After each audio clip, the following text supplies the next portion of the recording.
but definitely not an ideal result when you're a five, more than a field goal favorite against a team that is without their best defensive player and has literally no defense, absolutely no defense.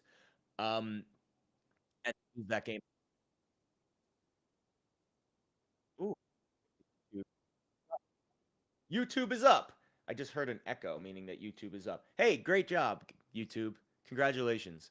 Um, I am going to hold on a second. See, this is the beauty of the live morning after. See, now that YouTube is up, I need to tell people that YouTube is up so they can watch the show live.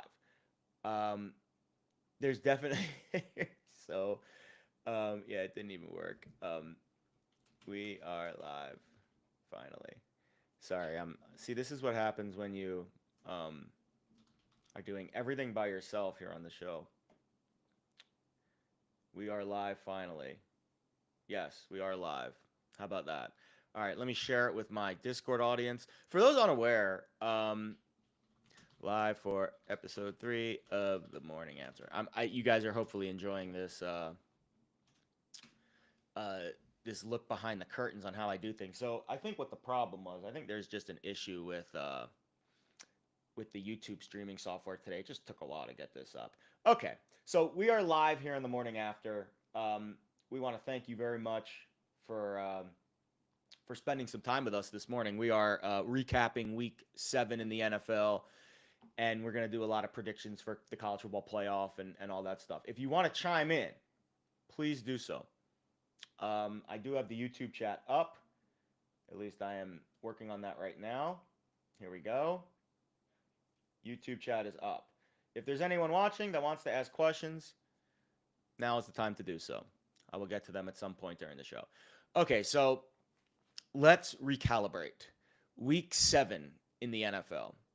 The craziest result I saw, hands down, was the Broncos Giants game. I'll get to that a little bit later when we kind of get to that point in the day.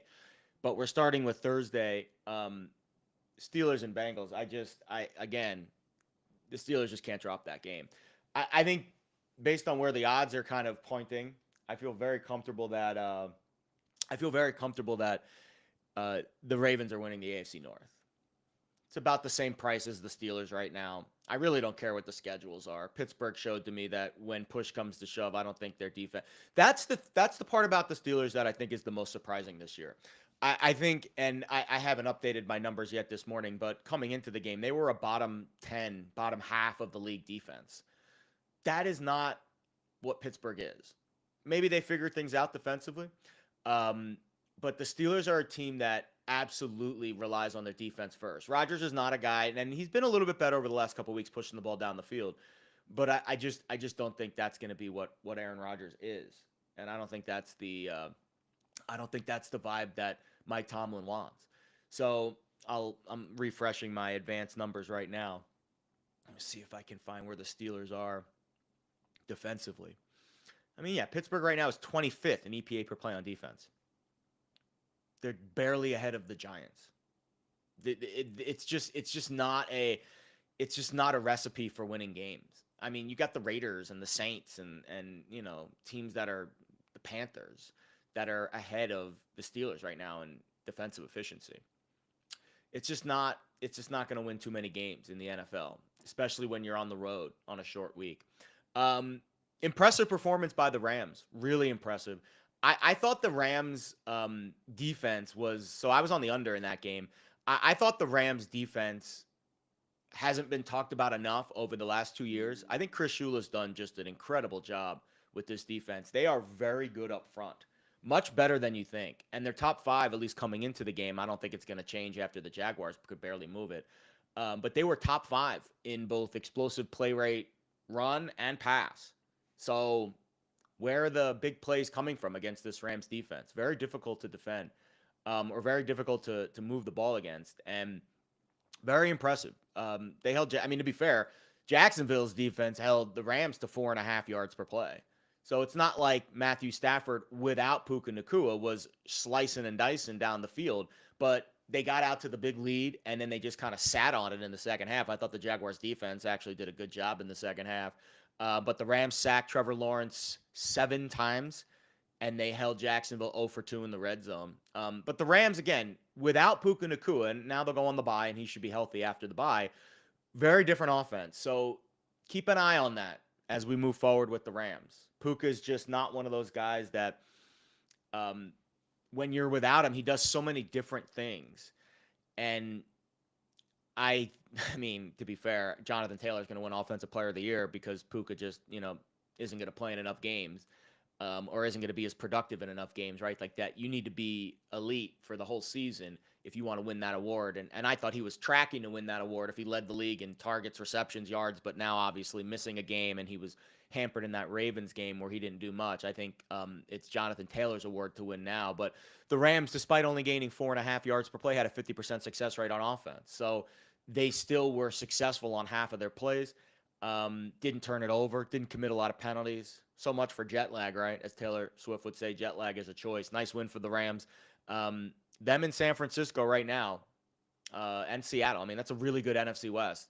So we'll see the Rams keep pace. We'll see what Puka status is coming off the bye. All right, let's get to the Sunday afternoon games. I thought Chicago's defense played really well. Spencer Rattler was terrible in that game, but I do think the Bears defense showed you something. Still don't trust Caleb Williams. He's still off script, off platform. I still think in big games, Caleb Williams is not a guy that I trust. But you credit the Bears defense. They forced 4 turnovers. They sacked Spencer Rattler 4 times. And they're legit. Like, I think the defense is playing a lot better now. And if they're going to be fair, it was the Saints offense. So I don't want to look too much into that. I'm still relatively bearish, pun intended, on the Bears. Don't trust them in a big game. And I think Chicago at the end of the day is going to be a team that, if they make the playoffs, they're a one and done. But let's see what the no is actually on the Bears to make the playoffs. That would be an interesting bet right now, frankly. Because I'm pretty sure they're 4-2, right? The Bears are 4-2, I think. I might be wrong on that. Yeah, they're 4-2. I'm curious what their schedule, because if I remember correctly, their schedule is pretty tough down the stretch. Let's look right now. Let's scroll down. Go into bet MGM. I do have some futures bets that I will give to you later. Yeah, see, that's the thing. Like Chicago at 4-2, they're still minus 250 to miss the playoffs.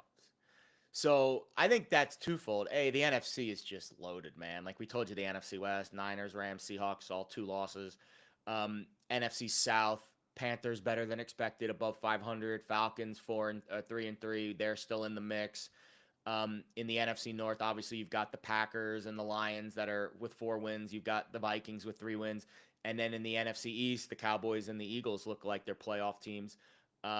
Maybe not the Cowboys, but obviously the Eagles. So it's just, I think there's just a lot of mess. Like right now, the Bears, even at 4-2, they're 8th in the standing, and it's early, obviously.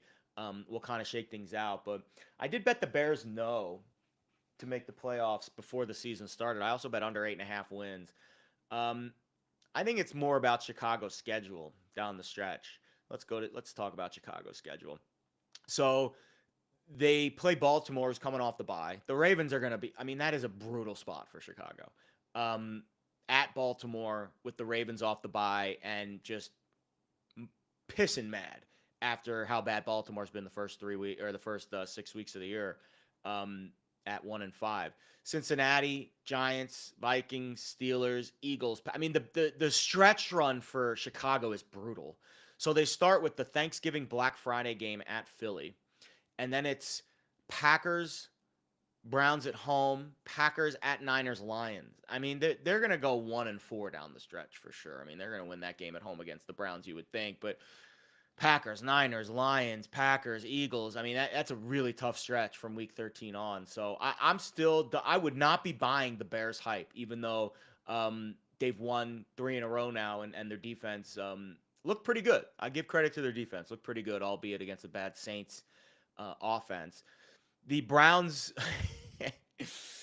Browns beat the Dolphins 31-6. Neither team cracked 4 yards per play. The Dolphins turned it over 4 times. I mean, listen, guys, I think and gals, I think the one thing I notice about the Dolphins is when you see Mike McDaniel on the sideline in a bad weather game, he just looks like a wimp. Like he's covered up in his windbreaker and his glasses and he's got the hoodie on and he's just all scrawny and like he looks cold, freezing, miserable. And I don't want to take anything away from his coaching ability. The dude absolutely knows offense. But some guys are just better as offensive coordinators than they are head coaches.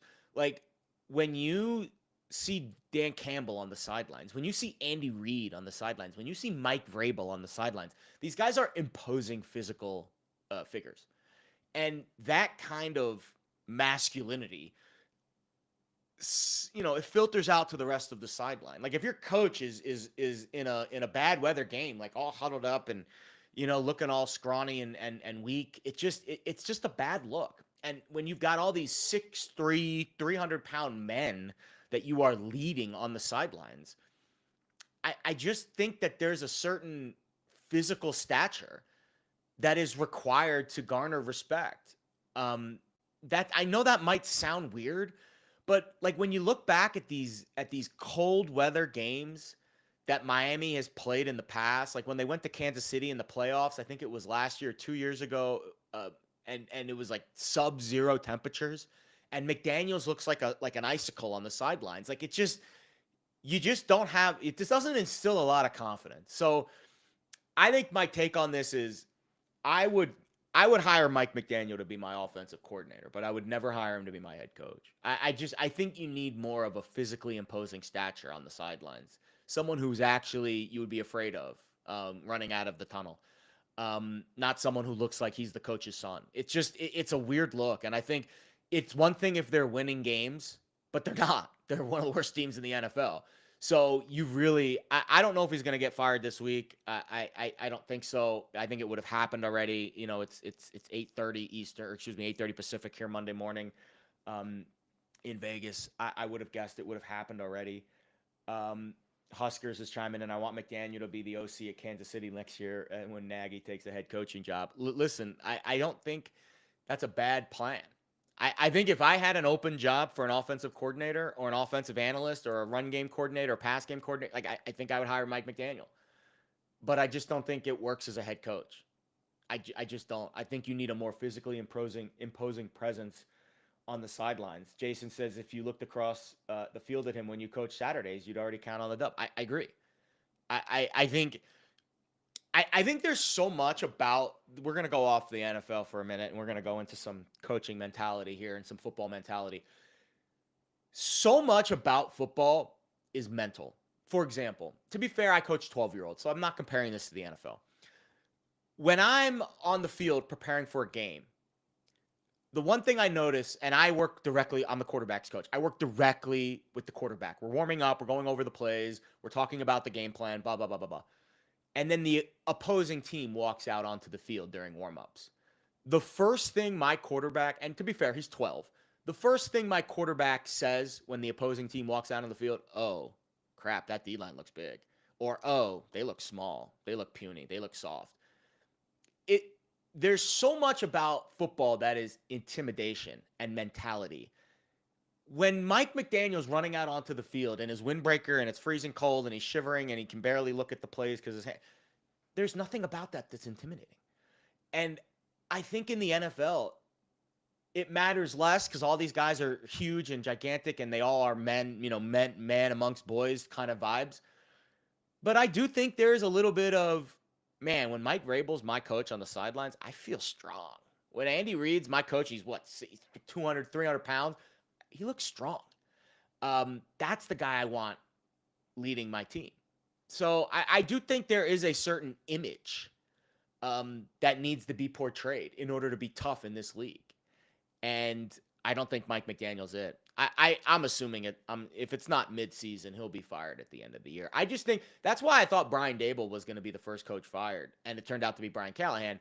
But you look at the ownership of that particular team. Is the owner an imposing figure? Is he involved in the team, or is he kind of just like a financial backer? In Miami, it's not. He's like that family. I think it's the Ross family, not as involved with the team operations. They're just kind of the owners. Um, it's really the GM Greer who has not done a good job putting the Dolphins in a strong position. So it might be both of them are gone after the season. But I would bet I think McDaniel finishes the year. I do. I think if he would have been, I think if they were going to fire him, they would have done it already. Or maybe they're waiting until their bye, which is in week 12. Maybe that'll be the week that Mike McDaniel gets fired. But awful performance from Tua yesterday. McDaniel threw him under the bus. They went to Zach Wilson later in the game, who didn't look, or excuse me, they went to Quinn Ewers later in the game, who did not look any better. I don't know what Miami does. They look like, besides the Jets, the worst team in the NFL right now. 24% success rate on offense with 11 penalties committed in the game. Brutal brutal performance in brutal weather. Period. End of story. All right. Let's move on. Speaking of imposing figures on the sidelines, great job by the Titans firing firing Brian Callen finally. Didn't really work to spark the team. New England, Mike Vrabel, revenge game, came in and just waxed the floor with this Titans team. They turned it over twice. Tennessee did. Cam Ward got sacked 5 times. The Titans didn't even reach the red zone. Cam Ward threw a nice touchdown pass early in the game, and then it was just a whole heap and helping of nothing the rest of the game. The Pats dominated the box score. Drake May continues to look like an MVP candidate. He is not going to win the MVP this year. We said it on last week's show. Mahomes and Baker and Allen and these guys, like, there's just too many quality quarterbacks for Drake to jump those guys in year 2. You have to wait your turn to win that award. It's not going to happen this year. Now, does that mean the Patriots aren't going to make the playoffs and maybe win a playoff game? No, I could see that happening. I could.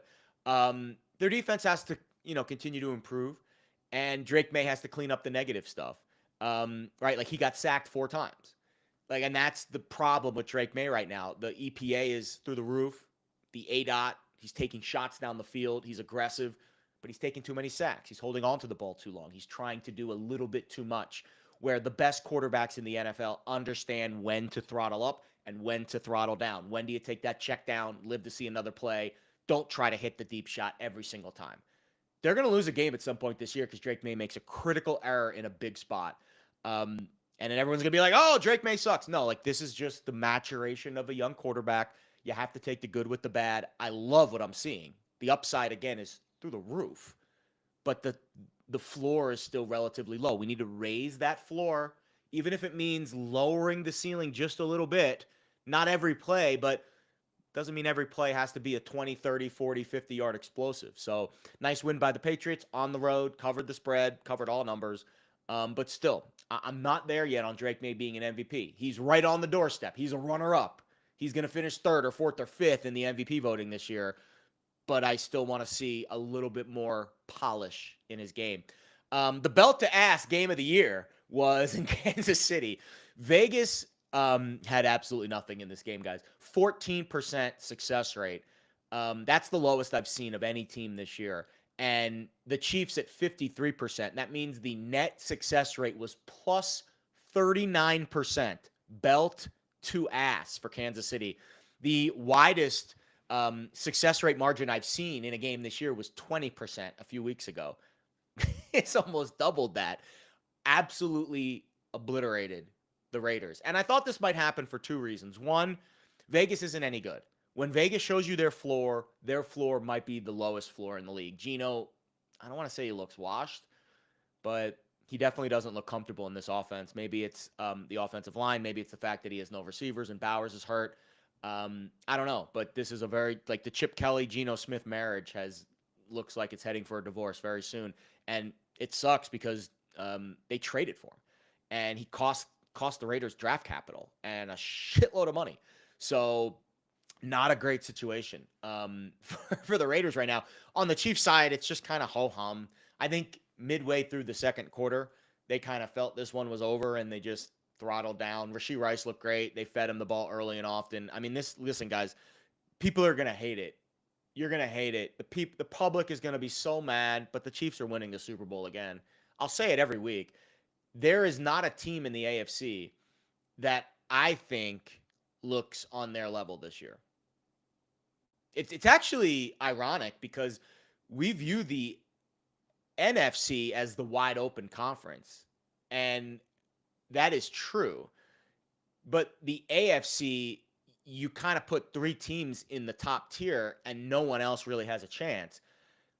I don't know if that's the case this year. I don't know if Buffalo and Baltimore are in that top tier. I'll be honest. It might be the Chiefs and everyone else in the AFC. It just might be. I think their defense continues to improve every week with a very young secondary, but really it's the offense, guys. The offense with Rice and Worthy, I mean, they look like a unit that has like they're getting back some of the swag that they had in 2019 when they won that first Super Bowl. This is a very good Chiefs offense.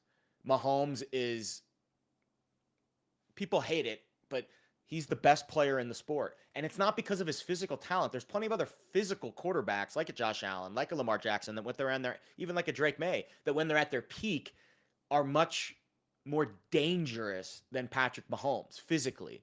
But nobody has his brain, guys. And that's the part about quarterbacking play. It goes unseen.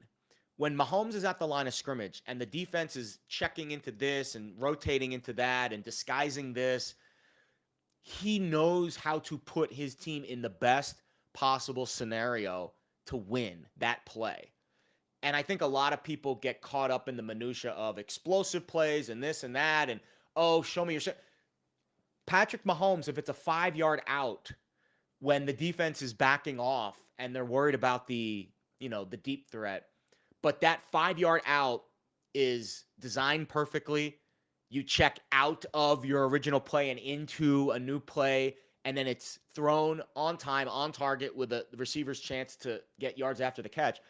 It doesn't go down as a sexy, explosive play in the box score, but if you stack 10, 15, 20 of those wins over the course of a football game, you're almost unbeatable. Because if the defense is dictating this and you are just willing to slice the defense, small cut, small cut, small cut, and then boom, you'll eventually get the explosive.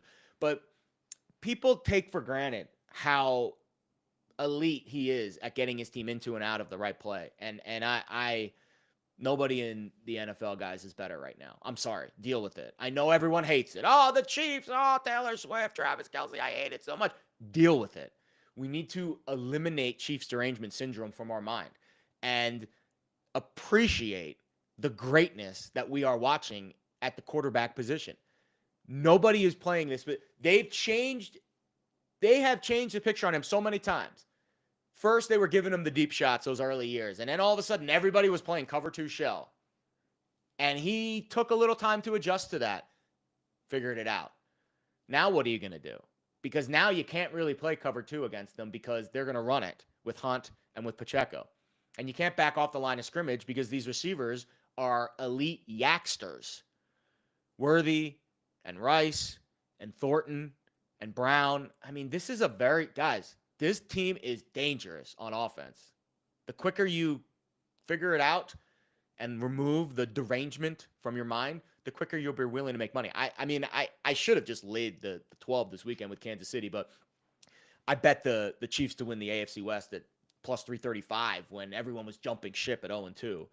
And that's turning out to be a great bet because look how Denver looked yesterday and look how the Chargers looked yesterday. I mean, guys, the Chiefs are winning this division. They're going to the Super Bowl. Deal with it. Nice win by the Eagles yesterday. 7.5 yards per play on a good Brian Flores defense. The one thing I noticed yesterday about the Eagles is they were going a lot more play action under center. The knock on Kevin Patullo this year, and we talked about it over the summer. I did a full film study on him.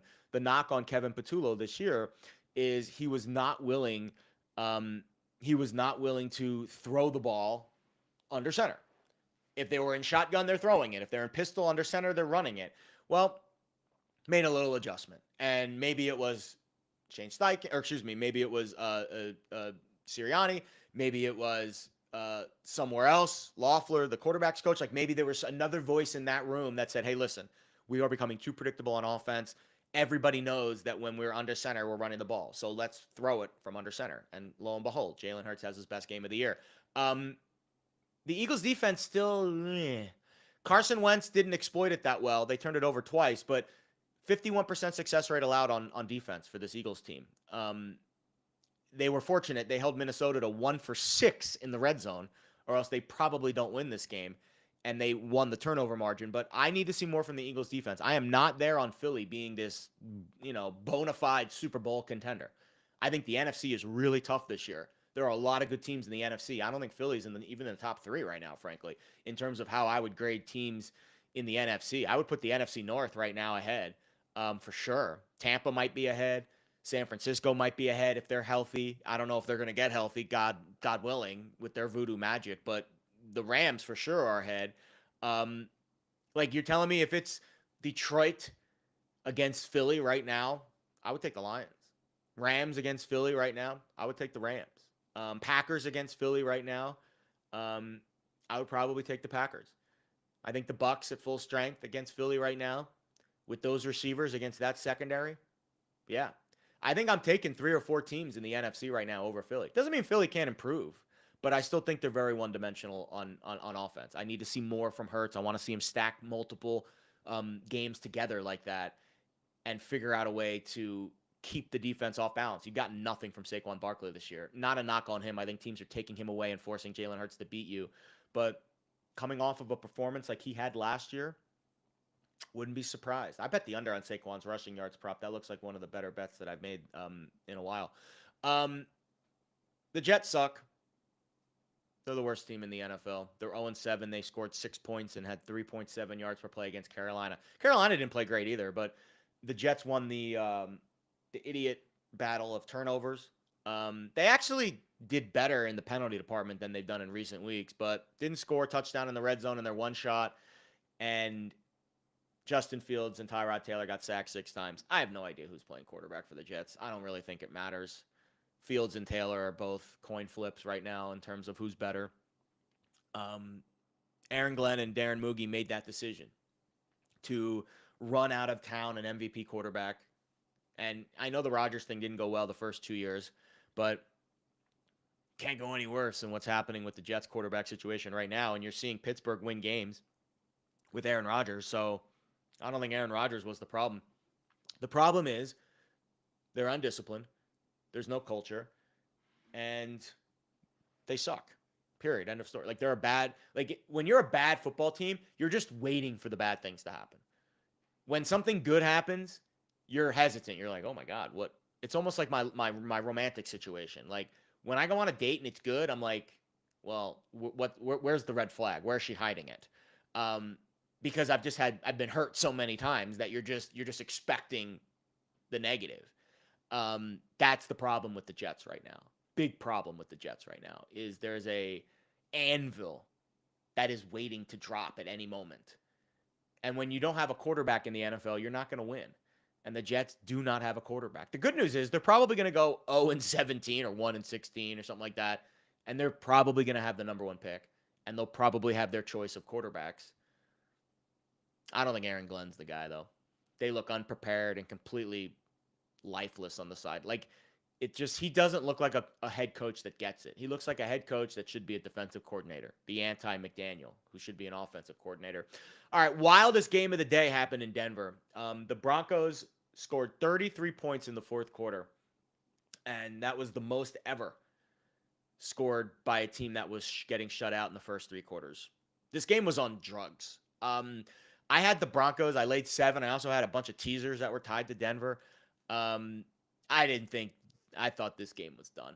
I really did. Multiple times. Even after Jackson Dart threw that pick, I still was thinking to myself, he's going to make a play and they're going to get a first down on the next drive and Denver's going to, not be able to get the ball back. But you credit the Broncos defense, man. Made some big plays in the fourth quarter. Then they allowed the final drive for Jackson Dart to march it right down the field. And then Bo Nix, He's taken a lot of heat so far, and rightfully so. I think Peyton deserves a lot of it too. I don't think they're putting him in the best position to succeed. What I'm seeing with Bo Nix right now is a quarterback that is still kind of playing with kid gloves. Like, I don't think they're giving him full access to the offense. You know how they say, like, we don't have access to 100% of our brain. We can only access X percent. I think the Broncos are only allowing him to do X percent. Maybe they don't fully trust him. Maybe they think their defense is good enough to win 13-10 most weeks. But it's kind of like the Drew Aller effect. Like, just let the kid rip. I think he's a talented kid. I really do. I mean, you saw it in the fourth quarter when they finally let it rip. He was chucking it all over the field. He scored that. You don't see quarterback pin and pull too much, but he scored the go-ahead touchdown on a quarterback counter play. Pin and pull usually is a toss to the running back. We see this a lot in college football. We don't see a lot in the NFL, but with quarterback pin and pull, I really like that wrinkle in the quarterback run game for Sean Payton's offense. But I just need to see more. I just need to see more explosiveness. You've got really good weapons. I love Sutton. I love Mims. I love Harvey. I mean, they have good players on the outside, and their offensive line is legit. Like, let this kid rip. 5.4 yards per play against the Giants defense. I guess it was good enough, but they put themselves in some really bad situations early in the game, and I can't explain. The comeback was just wild. Anyone who ever says to you that football is not the best sport, show them the fourth quarter of this Giants-Broncos game. These games are never over, guys. You're gonna get exposed on old takes if you tweet, "Oh, this game's done." These games are never over. They are never over. I think the Giants had like a 99.8% chance of winning, up 19 with like 5 minutes left in the fourth quarter. It's just an insane comeback. But credit Denver, big win, and they're in the mix in the AFC West and in the AFC playoff race. The Indianapolis Colts, guys.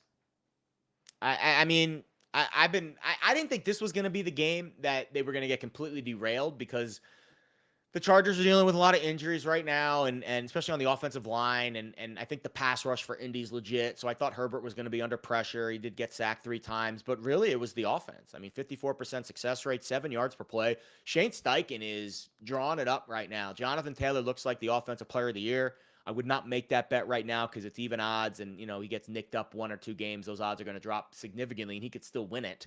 But I would definitely look to Shane Steichen to win Coach of the Year. And we'll get to that a little bit later in the show.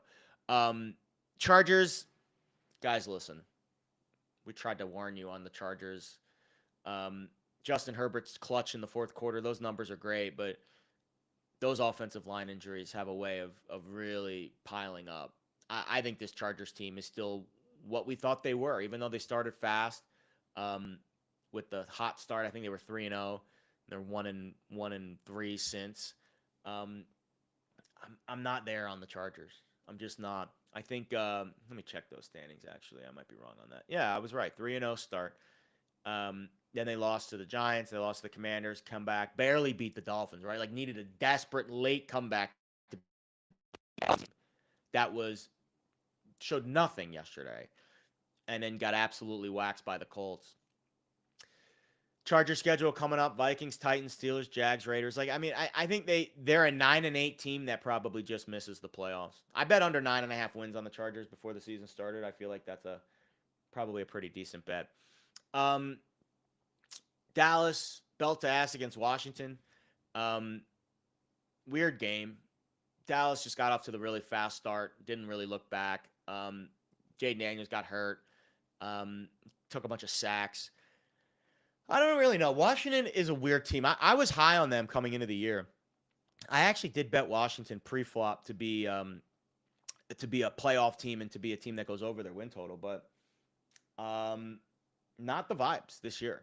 Not the vibes. I mean, you lose that game to Chicago. You should have never lost that game to Chicago with the fumble.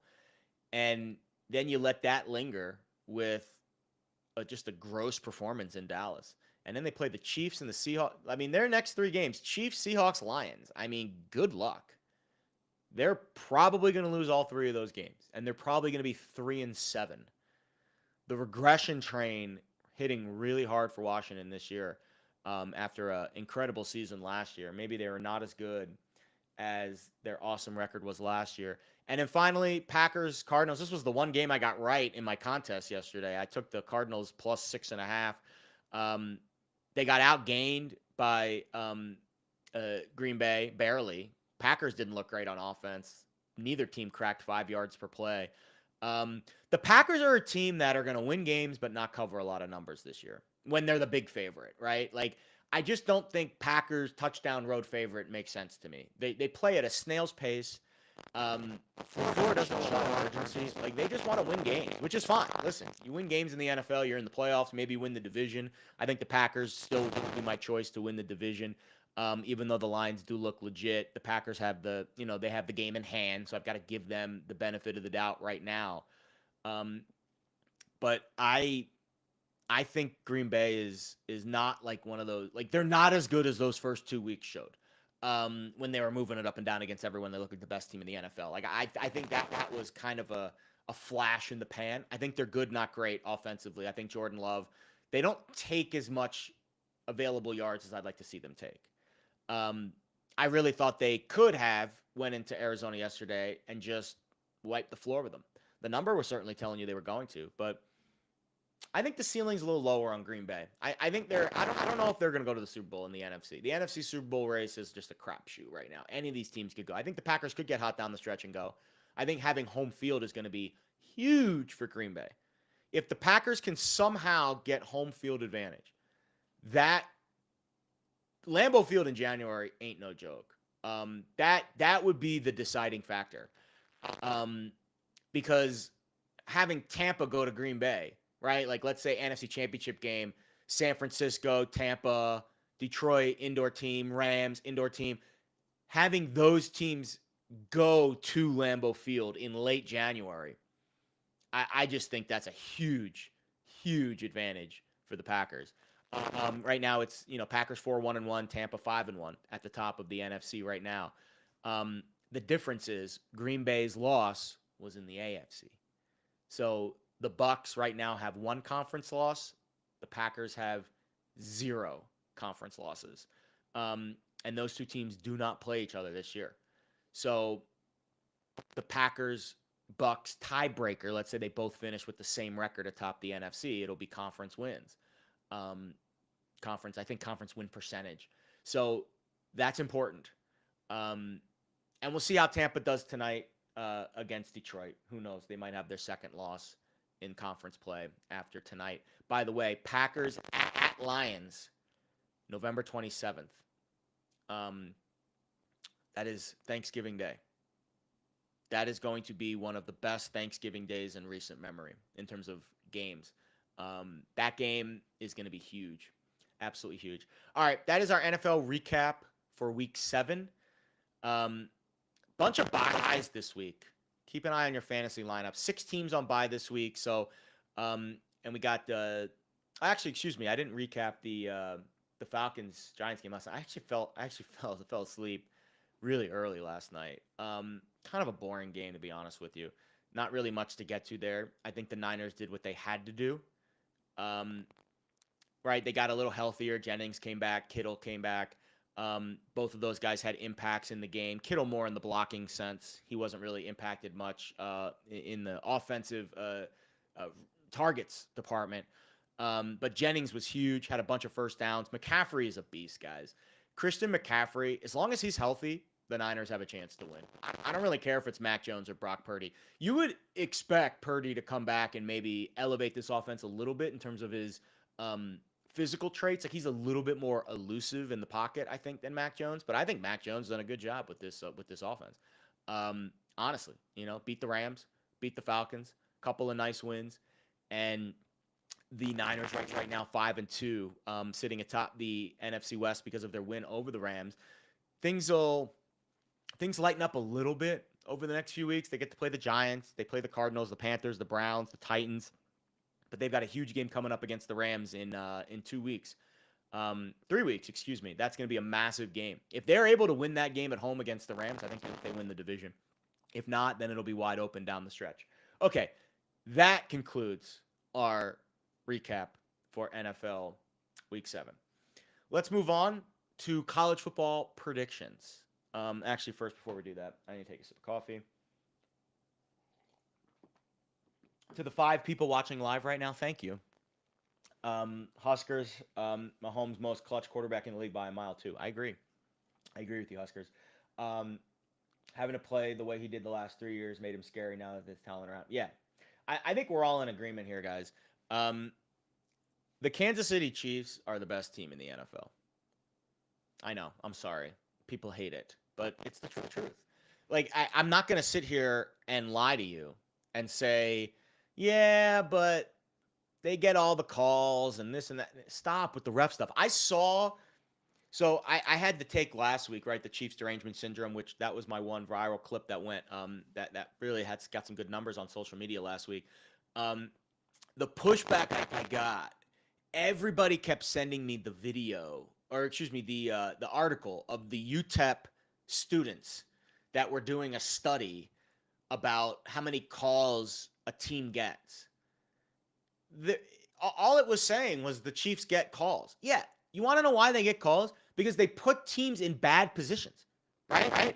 If you are, for example, if you are an offense and you run a great play and the defense is forced to commit a penalty because of that great play, is that the refs cheating and rigging the game, or is it the Chiefs ran a really good play and the only way the defense didn't give up a touchdown or didn't give up more yards was if they committed a penalty? Like, they put stress on the defense because Mahomes is a freaking magician. And I'm not talking about it in the physical sense. I'm talking about it in the mental sense. He has the ability to get out of and into the right play based on the picture he is being shown by the defense. So if the defense shows X, he goes to Y. The defense has to adjust. And because of that adjustment, that panic, they commit a penalty. That is not cheating. That is not, we need to write a whole study on why the Chiefs get more penalties called for them. Maybe it's because they're really good. Maybe it's because they are forcing penalties. For example, in basketball, if you've got a big man who is unstoppable and he's going back to the free throw line over and over and over again because they keep setting up these great opportunities for him in the paint to score, are you going to write an article that says, well, this team is getting so many fouls called, it must be cheating? No, they're really good. They're forcing those fouls because they are putting the defense in an unimaginable position of stress and panic. And you're forcing teams to grab and to hold and to commit penalties. Enough of the penalties crap with the Chiefs. I've heard it for years now. And it is, again, my friend Nick Costos works for BetMGM Network, does a great job. Chiefs derangement syndrome. People are twisted in their mindset against this Chiefs team. They just went out and made the Raiders look like a junior varsity team. Are you going to tell me that that team doesn't deserve to get penalties called for them if they're putting stress on the defense? I've heard enough of it. It's silly. It's absurd. All right, let's move on to college football playoff predictions. So we have 8 weeks of data in the books. Ohio State's the best team in the country, guys. Love it or hate it. Don't really care if you hate it because it's the truth. And I only tell truth on this show. Hands down, Ohio State's the best team in the country. I don't care how good Julian Sayin is. Now, is he going to win the Heisman? No, he definitely should not win the Heisman. We'll get to that in a minute with Heisman predictions. But Ohio State is 100% the best team in the NFL. They might be able to beat some NFL teams. Just kidding. The best team in college football. I've got Alabama second. That's my national championship right now. I've got Alabama beating Ohio State. Not because I think Ohio State is worse than Bama, but because I think in that matchup, I think Bama would put so much stress on the Ohio State secondary, and I don't think they've really been tested this year. I mean, go and look at the Ohio State schedule. They've been favored in every game by a pretty wide margin, except for the Texas game early in the year. And I don't think they're going to be tested at all for the rest of the season. I mean, Ohio State, guys, is going to unless they can't beat Michigan. Unless the Michigan bugaboo is just so deep in the veins of this Ohio State Buckeyes team. They play Penn State at home, Purdue, UCLA, Rutgers, and they go to Michigan. They're going to be favored by double digits in all these games. So they're not going to be tested. So I'm not going to really know how good they really are until later on in the year when they go to the playoff. But right now, on paper, the defense, I think, is the best in the sport. And I think their offense is just so dangerous because of the weapons. They're just really hard to defend. Bama's second because Ty Simpson's QB1. Ty Simpson's going to win the Heisman this year, guys. Like it or not. He deserves to win the Heisman. I think he's going to win the Heisman. Does that mean he's going to? Maybe not. But I don't understand how you can watch Ty Simpson play and not recognize the greatness that is Alabama's offense. They're just really, like, when Jam Miller's going in the run game, I don't know how you stop this team.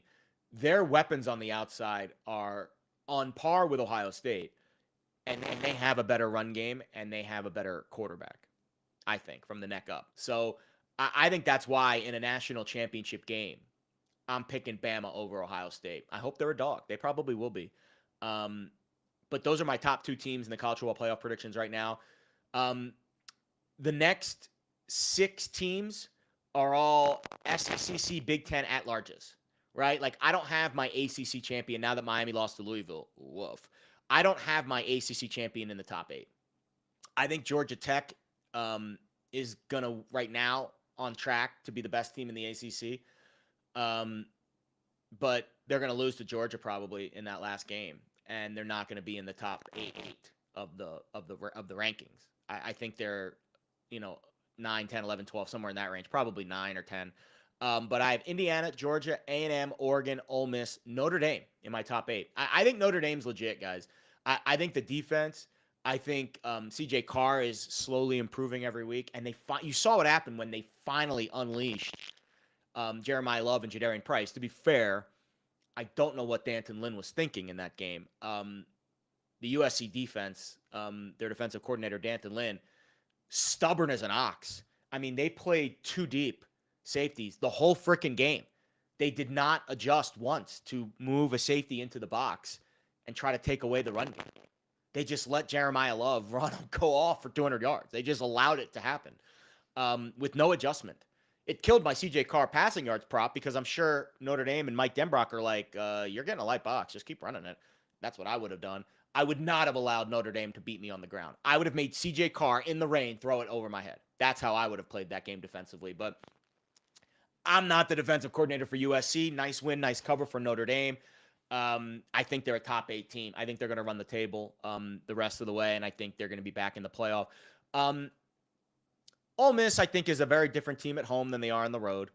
I still think they're going to get into the playoff because I do think their schedule is relatively favorable, right? They go to Oklahoma next week. Big game. They got to win that game. But Mateer's still banged up, and we'll see how their defense. That'll be a fun matchup, actually, Oklahoma's defense against Ole Miss offense. Then it's South Carolina, Citadel, Florida, Mississippi State. Like, even if they drop that game to Oklahoma and they go 10-2, I still think they're a playoff team. They might even go to the SEC championship game. We'll see how the Alabama-Georgia situation shakes out. A&M's got a really tough stretch coming up. LSU, Mizzou, both on the road, and then they go to Texas their last week. So A&M was undefeated. I could see them dropping a couple games, but right now you got to give credit. A&M looks like a top 5 team right now with Mike Elko. Honestly, they look like a top 5 team. Georgia looks like a top 5 team. A&M looks like a top 5 team. Indiana looks like a top 5 team. I think right now, frankly, though, I would draw a line after Georgia. I would say there are 4 elite teams in the country: Ohio State, Alabama, Indiana, Georgia. I would be willing to take those 4, and I'll give you the field. And I feel like I've got the national championship in my corner. I just think with Indiana, I mean, Kurt Cignetti, goodness gracious, couldn't get me the cover over the weekend. But, after signing the big extension, he should give Penn State and James Franklin some royalties for that one because he leveraged that to the max. Went out and got business, took care of business against Michigan State. We all know how good Georgia is with Kirby Smart and this defense. And Gunnar Stockton, I think, is good, not great, but good enough to win a big game. He's got moxie to him. He's unafraid. And, of course, I just told you why Alabama and Ohio State are so good. So I draw the line right there. Ohio State, Bama, Indiana, Georgia. I would draw a line after that. I think everyone above that line. I think those are your top 4 teams in the country. I do have Georgia Tech in the ACC right now. I could still see Miami winning that conference, but Georgia Tech's probably going to go undefeated. They don't have a whole lot left on their schedule. So Georgia Tech's probably going to be in the ACC championship game. The only question is who's going to be that other team. Is it going to be Miami? Right? The ACC might be playing their way out of a second bid. I mean, I'll be honest. I don't trust Virginia as far as I can throw them. Miami just lost to Louisville, so there is a world where Georgia Tech runs the table, beats Miami in the ACC championship game, and that's it. Those are the only teams that make the college football playoff. Now, to be fair, we do have a conversation to be had if Virginia finishes 10-2 against a 3-loss SEC team for an at-large. Same thing with Miami. If Miami finishes 10-2, I think they're in. I do. Now there's no guarantee they finish 10-2. They got to go to SMU in a couple weeks, and then of course they've got to win the ACC championship game. But I do think Miami and Georgia Tech will both get in. But right now, after losing to Louisville, I can't trust Mario Cristobal as far as I can throw him, and I can't throw him that far. That was always the worry with Miami, is the Cristobal effect. How is that going to impact this team? Are they going to be tight in a big game? They were really tight in that game against Louisville. My other three teams, I have Vandy in the field this week. I put Vandy in as my last at-large. Guys, how can you not love what Clark Lee and Diego Pavi are doing at Vandy? Vandy is fun, man. I just love their grit. They're such a fun team to watch, and they're 6-1 right now. They got to play Missouri at home next week. Then they go to Texas, Auburn, Kentucky, at Tennessee. If they finish 10-2, they're in the playoff. Even if they go 9-3, I think they've got an outside shot depending on how the other teams shake out. But right now, I'm putting Vandy in. I reserve the right to change my opinion if they get blasted by Missouri this week. I don't think that'll happen. But right now, I've got Vandy in. Big 12, I'll go BYU. I have no idea with this conference, guys. We've talked about this before. I don't know who's winning the Big 12. I have no idea. I thought it was Texas Tech. I think with Baron Morton, they're the best team, but he's hurt. He's week to week. So we'll see if he plays this week, and we'll see how that shakes out down the stretch. And then, unfortunate, my group of 5 team that was my group of 5 team all year, UNLV, kind of showed you their true colors, and I have to change my opinion on UNLV because the luck of Dan Mullen finally ran out. So I'll go USF. They look like the best group of 5 team right now, but I'll be honest, I could absolutely see myself changing that opinion too, because USF goes to Memphis, who just lost to UAB on Saturday. Horrible loss. Trent Dilfer gets fired. They promote. I forget who they promoted. It was another coach's son who got promoted. It was Chris Mortensen's son. The late Chris Mortensen worked for ESPN. His son got promoted to the interim job at UAB, and they won the freaking game over Memphis. They were a huge dog in that game. All right, let's get to a couple more questions. I appreciate you guys chiming in the chat. Jason Cooper, Shanahan Coach of the Year. No, their expectations were too high before the season started. It's a good question, Jason, because he's dealt with a lot of adversity, but their win total was 10.5 before the season started. You just, unless you're Bill Belichick, you go 17-0. Or it was 16-0 that year. They were only playing 16 games back in 2007. That was the only time in the last, I think, since the turn of the century, since we've seen a coach with double-digit win total pre-flop win Coach of the Year. It's just tough. That's why, as much as I love what Mike LaFleur is doing, or Matt LaFleur, excuse me, that's a tough bet as well. Like if the Packers go 13-1, 13-3-1, he'd still only be 3.5 wins over his preseason win total of 9.5. I just think, and we'll get to it in a minute, but I just think Steichen. I think it's Steichen's award to lose this year. Husker is going to be a very tough for Steichen not to win Coach of the Year. I agree. Vrabel training in that way too. I don't think Vrabel's going to win it, and I'll tell you why a little bit later in Morning Glory. What am I doing with Notre Dame? Yeah, I hopefully that explained it. I think Huskers. I think Notre Dame's a playoff team. I do. Let's take a quick peek at their schedule. I don't. If I recall, I was looking at it last night when I was going through these rankings. Because that's kind of the way I do these rankings. I don't do these rankings or these predictions for the college football playoff. I don't do them based off of your current record. I do it based off of where I think you will be at the end of the season and where your record might be, and where a committee will look at you and how they will look at you based off what your record is going forward. So it's not today's news, right? It's tomorrow's news. Yeah, like Notre Dame, Boston College, Navy, Pitt, Syracuse, Stanford. Like they're going to be 10-2 and they're going to look really good because they're going to win 10 consecutive games.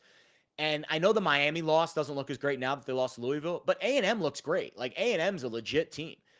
So their 2 losses are very quality losses, tight one-score games, and their wins are all going to be blowouts over bad teams. So, and then the 10-point win over USC, like they'll have a ranked win under their belt as well, assuming USC, bounces back and stays ranked. But if I recall, USC's schedule, and we've got an over 7.5 wins on USC, so we need them to win 3 more games. Nebraska, Northwestern, Iowa, Oregon, UCLA. Like I see 3 more wins on USC schedule. I think USC probably finishes 9-3 or 8-4, and that might be a ranked win. I think Notre Dame's legit. I really do, guys. And I appreciate the comments. Keep them coming. I see a few people in the live chat. Feel free to ask any questions you have, and I will do my best to answer them.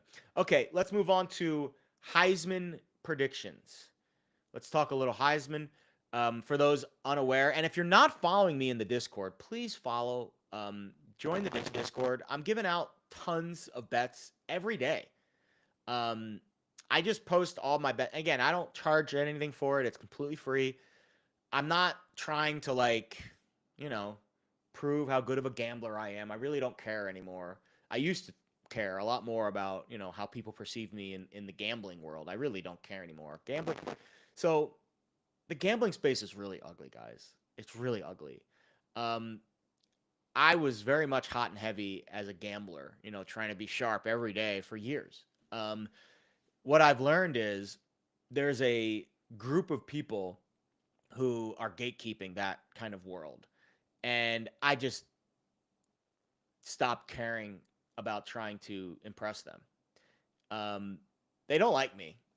If you are in the gambling social media circles, if you follow a lot of the same people that I follow, you've probably seen tons of videos and hate spewed at me and other people that I work with for stupid, immature shit. I just don't care anymore. This is the only thing I care about is this show, growing this podcast, growing this brand, making the morning after your one-stop shop for morning reactions on what happened in sports. Am I going to talk about gambling? Am I going to try to win bets and win money? Of course. That's all. We're trying to do that every day. But I could care less what my record is and how I'm perceived in the sharp betting community. Completely irrelevant to me. My future does not hinge on how many bets I win. That is not the success that I'm looking for. That being said, I do have a really juicy Ty Simpson 17-1 Heisman ticket sitting in my account right now that I'm very excited about. He's down to 3-1 right now at most shops. BetMGM has him at 3-1. I just don't understand the Heisman odds. I don't. I don't understand Julian Sayin being tied for the Heisman favorites race with guys like Mendoza, guys like Simpson. It just doesn't make any sense. It makes absolutely zero sense. I would not bet Simpson at 3-1 because Bama could drop a game very easily in this stretch. So Bama's schedule over the next few weeks, it lightens up a little bit. South Carolina, LSU at home, Oklahoma at home, Eastern Illinois at Auburn. But I wouldn't be shocked if they dropped one of those games. I don't think they're going to drop one of those games, but I wouldn't be shocked if they drop one of those games. If they do, you're going to get Simpson at a much better price. The only issue right now I see is Indiana's probably going to be undefeated. Indiana's probably going to be undefeated. UCLA, Maryland, at Penn State, Wisconsin, Purdue. I just don't see them dropping a game. So the decision you're going to have to ask yourself is Simpson with 1 loss, Sayin and Mendoza likely with 0 losses. The reason why I'm eliminating Julian Sayin from this is because he doesn't have any good wins. So the 2 best wins I have of these 3 quarterbacks right now, there's only 2 of them because Indiana went on the road and beat Oregon. That's the best win of any of the Heisman quarterbacks, period, end of story. They were a touchdown dog in that game on the road at a place where nobody wins. And then Bama was a 3-point dog at Georgia. That was a nice win too. Really nice win. Those were the only wins as dogs for any of these players, though. Right? Julian Saint's been a touchdown. He was a short favorite against Texas. They didn't play that well in that game, though, and they were fortunate to win because Arch Manning was so bad.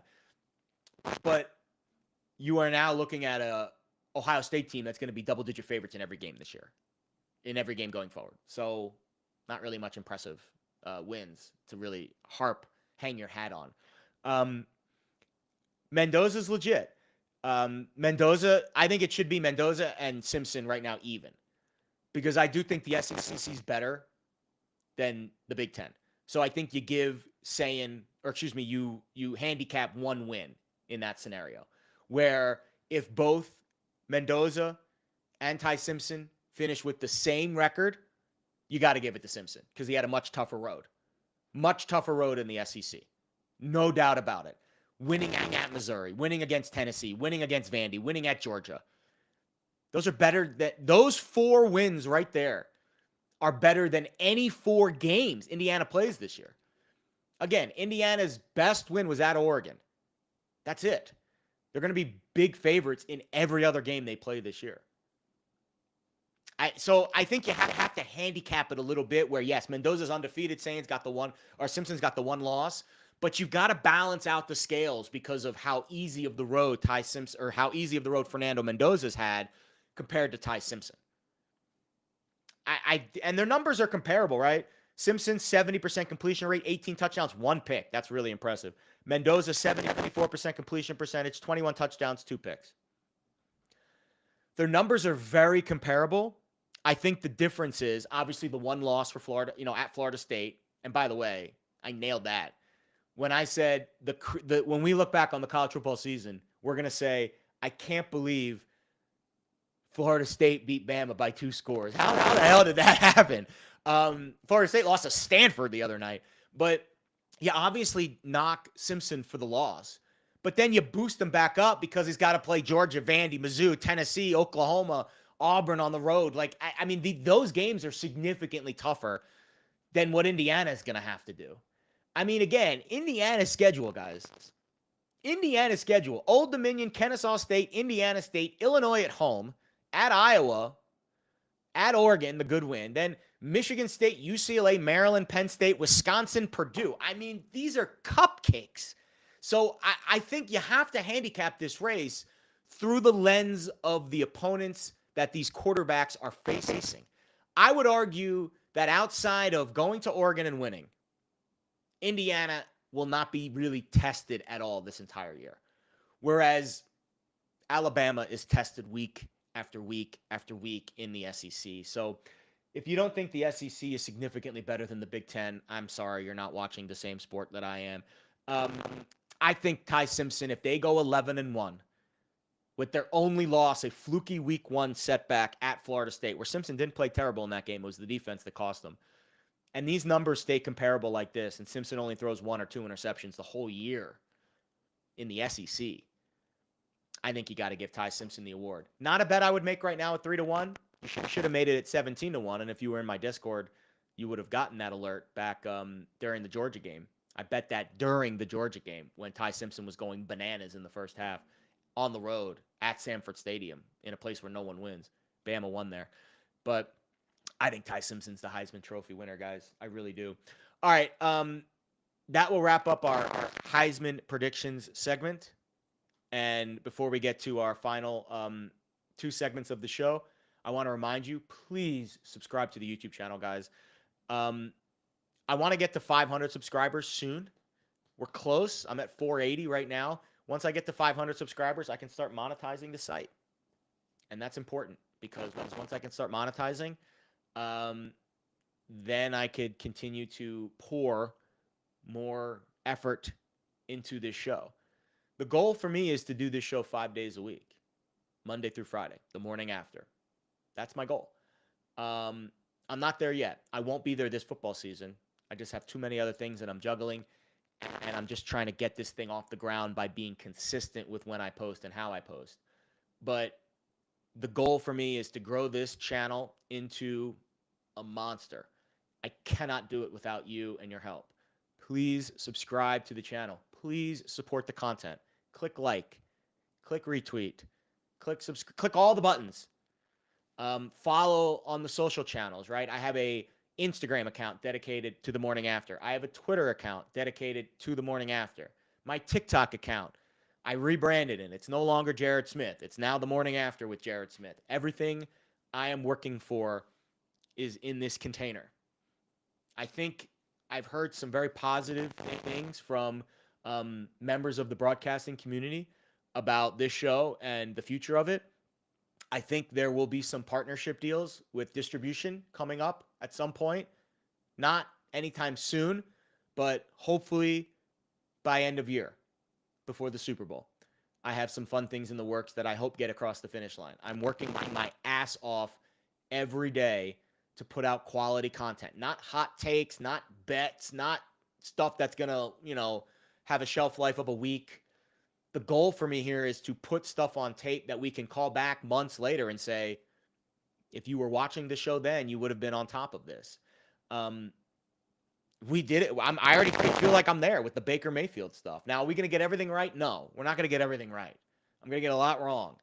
But Baker Mayfield at 15-1, 14-1 to win MVP is looking pretty damn good right now. If you're betting the Chiefs to win the division after they were 0-2, I had that video posted. Before I started going live, I started to do recap videos on Monday mornings with, some film study stuff, some other stuff. I'll keep doing the film studies too, guys. I know a lot of people really like the film studies. I think my goal right now is to do a film study later in the week with a preview for a game that weekend. Like a Wednesday, Thursday, Friday type film study for a Saturday, Sunday game. That I think that's going to be my goal. Because I want to get like a second round of videos that I post to the site, that I post to the channel. This is obviously Monday's going to be a heavy day from the show. And then later in the week, maybe I do a film study. But again, we're working through this every week. All I ask right now is that you subscribe to the channel, you support the social media accounts, and you just continue to show love to this. Make me feel like what I'm doing has an impact. Because if I get positive feedback from you, it fuels me to keep working harder and to keep pouring more resources into the show. And I think you're going to like, hopefully, fingers crossed, some of these distribution deals that I have over the next few months as we move forward. Yeah, Chasen, upgrade Jackpot's kibble. Jackpot does not eat kibble. Jackpot's spoiled. He eats raw food every day. Jackpot is a spoiled brat. He eats better than me most days. So he doesn't need an upgrade to his food because he already eats like a freaking king. All right, let's go to Rise and Wine, where I get to vent about something happening in sports that's bothering me. It's my favorite part of the show. This week, we're going to talk about Matt Ruhle inside the frame of the college coaching search, which is becoming a shit show. Florida, Arkansas, Penn State, the list is going to keep growing. Florida State is going to decide, I think, to keep Mike Norvell at least for this year. But those three schools that I just mentioned are all in the market for a head coach. Penn State this week was all the buzz because Matt Ruhle was the guy they were going to hire. That's what I keep hearing. Matt Ruhle. He's best friends with the AD. He's a Penn State guy. He's the safe choice. Blah, blah, blah. And then he goes out and loses to Minnesota as a touchdown favorite. Great showing, Matt. I don't know who Penn State is going to hire. At this point, I don't care because it's not going to be Curt Cignetti. And that was really the only guy I thought that Penn State could hire that would elevate the program immediately. I think Matt Ruhle is a lateral move. Lane Kiffin would be interesting. I just don't know if he's going to leave Oxford. Maybe if they fall off the table, maybe if Ole Miss drops a couple more games, maybe. But it kind of seems like it's Matt Ruhle, maybe Eli Drinkwitz. I actually do like Drink. It would be kind of funny if Drinkwitz brought Pabula back with him to Penn State, and all of a sudden we get like a reunion of sorts. But all I've heard is Matt Ruhle. I hate it. I absolutely hate it. Lateral move. Complete lateral move. Even if he brings Dylan Raiola with him. Now, the one thing I need to focus on, and I'm going to ask all of you to focus on as well, we need to forget everything we think we know about the college football coaching carousel. Forget it. Throw it out the window. We are in a new era of college sports. I don't know how it's going to shake out for Penn State, but I do know right now college football is the love child of ballers and billions. It's just all about the money. It's all about the swag. It's all about what have you done for me lately and how are you going to help me. It is the most transactional relationship we have seen in college sports ever. It's never been this transactional. In the end, it was obvious that James Franklin's only crime was a severe case of TSS, tight sphincter syndrome. We've now started to get some autopsy reports from what went down behind the scenes at Penn State. The vibe around the program this year was tight. The pressure got to them. So now you're going to go out and hire a coach who hasn't won a ranked game in how long, who just went out and lost as a 7-point favorite against Minnesota. That's the coach you want to hire to replace James Franklin, who couldn't win the big game and who lost too many times when he was supposed to win, most notably the last 2 weeks against Northwestern and UCLA. Doesn't pass the sniff test to me, Pat Kraft. I would look elsewhere. I would not bring Matt Ruhle to Penn State. And here's how you know that your team is making the right or the wrong hire. Ask the fan base of the team that is losing that head coach and get their reactions. For example, go ask a Nebraska fan this week if you want Penn State to hire Matt Ruhle. They all would say, yes, please take him. In fact, someone slid into my mentions the other day and said, as a Nebraska fan, please hire Matt Ruhle. That's how you know. Let's go with the flip side of that. Ask an Indiana fan if you would be happy or sad if Penn State hired Curt Cignetti. They would all say this is the worst day ever. Worst thing that's ever happened to the program. That's how you know if your team is hiring the right head coach. It reminds me of in football, on a 4th down, if the team decides to go for it or punt. The way you know it was the right decision, you ask the fans of the opposing team if they are happy that this team is going for it on 4th down. If the answer is no, it's the right decision. If that team decides to punt on 4th down and the opposing fans are like, yes, thank God, then you know it was the wrong decision to punt. It is a very easy human psychology experiment to determine if you are hiring the right man for the job. Go ask the Nebraska fans this week how they would feel if Penn State hired Matt Ruhle. I bet the majority, if not all of them, would say good riddance to bad rubbish. That's how Pat Kraft knows that Matt Ruhle is not the right man for the Penn State job. But it's out of my control. I have no idea who they hire. Jason Cooper says, Manny Diaz offshore. Good bet. Again, go ask Duke fans after Duke laid an egg against Georgia Tech this week how they would feel if Penn State hired Manny Diaz to be the head coach. I bet a lot of Duke fans would be like, cha-ching, get rid of this guy. Now, not as many Duke fans than Nebraska. And Duke and Nebraska are two different programs, right? Nebraska's got much higher expectations than Duke, so it probably wouldn't be as high of a percentage. But I'd be willing to bet that 100% of Nebraska fans this week would be thrilled if Penn State hired Matt Ruhle. That is how you know he's not the right guy for the job. I don't really know who is, to be perfectly honest with you. And that's why I am not going to be as critical of the hire if and when it happens, because the only guy that I really thought would elevate the program is Curt Cignetti. And he cashed in on the firing of James Franklin by adding a few zeros to his checking account. Good for him. Boss move to leverage that firing into a raise. So did Lane Kiffin. Yeah, I don't know who Penn State's going to hire, but it sure as hell shouldn't be Matt Ruhle. At least I hope it's not. Okay, we wrap up the show as we always do with Morning Glory. This week's Morning Glory, Shane Steichen. Clap it up, guys. Clap it up for Shane Steichen. The irony is I'm going to read you a excerpt from my preseason analysis. So in the preseason, I do a preview of every team and every awards market.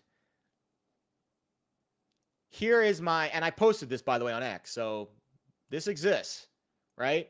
Like, I posted this on X back in July. I'm going to read it to you right now. 2025 bets. Liam Cohen, 14-1. Shane Steichen, 30-1. The Jags and Colts are second favorite behind Houston to win the AFC South at around 3-1. Steichen is dealing with the Anthony Richardson injury, which is similar to what Kevin O'Connell had to overcome last year with J.J. McCarthy. There's also the Jim Irsay angle to consider, which is dark, but worth mentioning because the award is voted on by humans with emotions. I would target coaches on teams with a win total of 8.5 or less, which is about half of the league. I would also target head coaches that don't have a superstar starting quarterback. Offensive-minded head coaches have won 4 of the last 5 awards. The last 3 winners have fit that mold precisely, with Kevin O'Connell, Kevin Stefanski, Brian Daboll, all overcoming less than ideal quarterback situations and helping guide their team to the playoffs. That is exactly what is taking place with the Colts right now. By the way, Daniel Jones was the quarterback of the Giants the year Brian Daboll won Coach of the Year. And I think Daniel Jones will be the coach or the quarterback of the Indianapolis Colts when Shane Steichen wins Coach of the Year. You can still get Shane Steichen at plus 170 to win Coach of the Year. Guys, he's going to win this award. So the Vrabel thing is interesting. I know Jason mentioned that a little bit earlier. Mike Vrabel is interesting for sure to win this award. But the reason why I wouldn't bet Vrabel to win this award is because Drake May is a top 5 pick at quarterback. And their win total was 8.5. 1 win higher than Indy's. Whereas Daniel Jones is, I know he was a top 10 quarterback, but he has been pushed aside now by multiple teams. Whereas Drake May is in his second year and he's an up-and-coming rookie and he's arguably one of the best young players in the sport. So Mike Vrabel's quarterback situation significantly stronger, at least coming into the year, than what the Colts had. And right now, Colts have a better record than the Patriots. So really hard to dismiss that, right? Colts have 1 loss, Patriots have 2. So Shane Steichen plus 170 to win Coach of the Year. Now, do I wish I had a fat 30-1 ticket to give you? Of course, but we're at the point in the season where the sample size is getting a little bit too small. The Colts play the Titans next week. I feel comfortable that they're going to win that game. Then they go to the Steelers. Then they play the Falcons. Then it's Chiefs, Texans, Jags, Seahawks, Niners, Jags, Texans. Most of those AFC South games are back loaded. By the way, Indy right now is almost a $3 favorite to win the AFC South. If they win the AFC South and they win 10, 11, 12 games, Shane Steichen's going to win Coach of the Year. Period. End of story. And you can still bet him at plus 170 to do so. So I'm not saying best bet, shove all your chips to the middle, but I'm going to be putting a small position this week on Shane Steichen to win Coach of the Year because I still think plus 170. I still think there's upside here. I think that award is tied directly to Indianapolis winning the division. And they're minus 290 to win the division right now. So I think plus 170. Shane Steichen to win Coach of the Year. Morning glory here in episode 3 of the morning after. All right, that's going to wrap things up. I appreciate you guys tuning in today. Please like and subscribe to the channel. Please follow us on all the socials. Please continue to interact with us as I continue to build out this brand. I've got a long way to go and a lot of work to do, but I cannot do it without you, the audience, pushing everything forward. So we appreciate you, and we will see you next week on the morning after.